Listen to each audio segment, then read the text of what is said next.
प्रश्न है 8 सेमी भुजा के वर्गाकार आधार वाले एक सम पिरामिड का संपूर्ण पृष्ठीय क्षेत्रफल 208 वर्ग सेमी है। पिरामिड की तिर्यक ऊंचाई ज्ञात कीजिए। अब देखो पिरामिड का संपूर्ण पृष्ठीय क्षेत्रफल दे रखा है।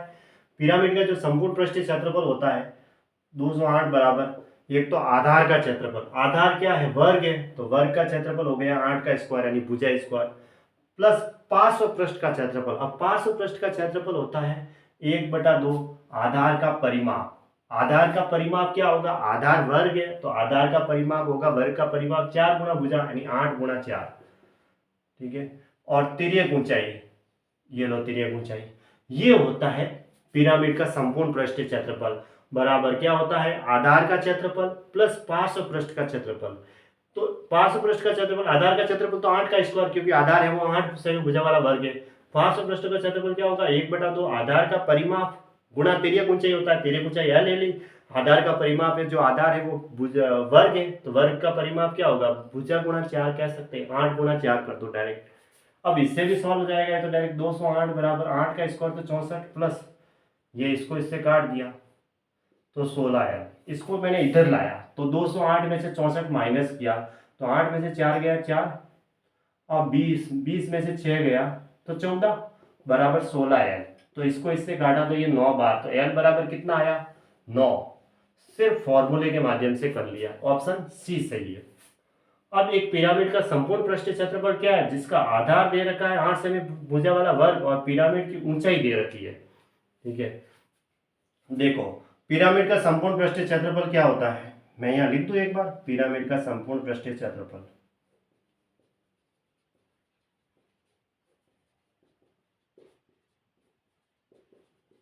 बराबर 1/2 आधार, नहीं सॉरी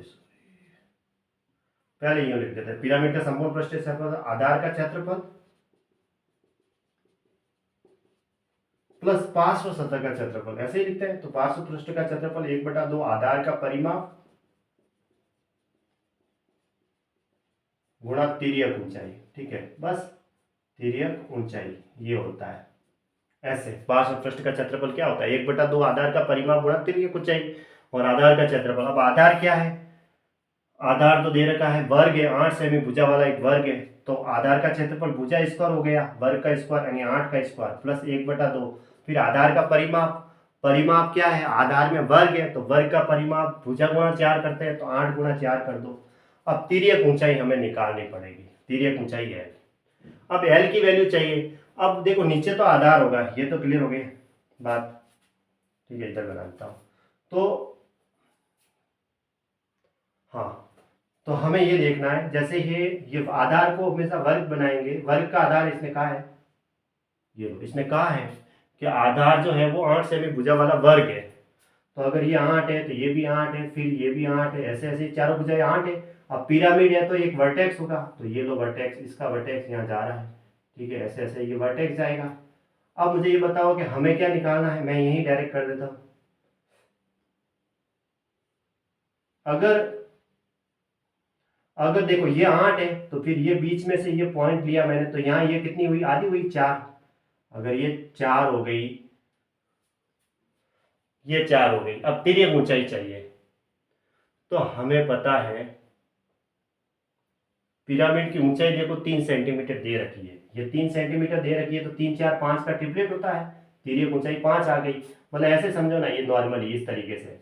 अगर हमें ऊंचाई हाइट तो 3 दे रखी है तो ये पूरी भुजा तो वर्ग की 8 है तो बीच में से हम पॉइंट लेंगे तो वहां पे ये कितनी हो गई ये 4, तो 3 4 5 का ट्रिपलेट होता है तो ये आ गई हमारी तिर्यक ऊंचाई, एक प्रकार से कर्ण के रूप में होती है तो 5 आ गई।